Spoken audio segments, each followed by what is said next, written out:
حرم ناموس ماشی است، ناموس آدم تو دلش جاشه. هر کی نگاه چپ بهش انداخت اونش باید پای خودش باشه. گیرم که تا دندون مسلح شن، میچربه زور غیرت و ایمان. اونور تموم کافرا، این بر جمهوری اسلامی ایران.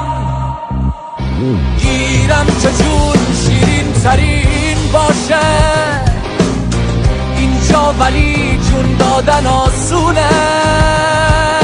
با هر نفس فریاد سر میدیم، هرگز حرم تنها نمیمونه، هرگز حرم تنها نمیمونه.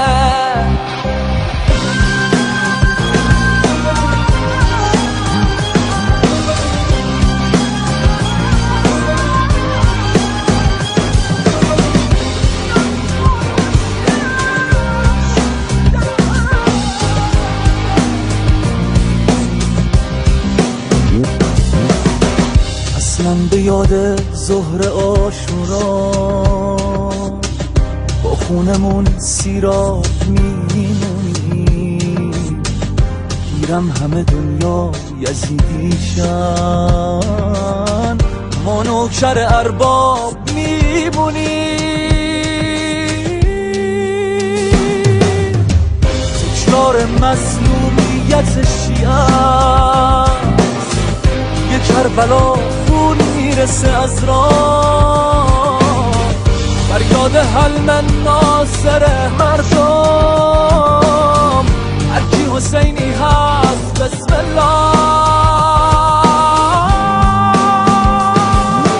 گیرم که جون شیرین ترین باشه اینجا، ولی جون دادن آسونه.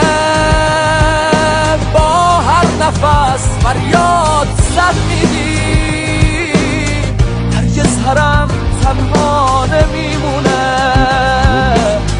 هرگز حرم تنها نمیمونه.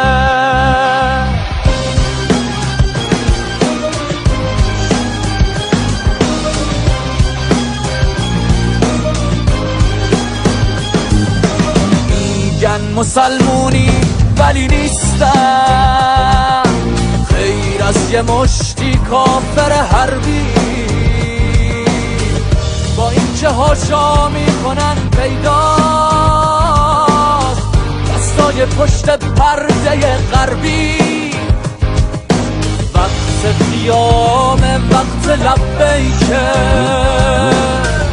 باید گذشت این راه بومبستا. باید که بنشونی سر جاشون این وحشیای آلت دستا. گیرم که جون شیرین ترین باشه اینجا، ولی جون دادن آسونه. با هر نفس فریاد سر میدیم، هرگز حرم تنها نمیمونه، هرگز حرم تنها نمیمونه.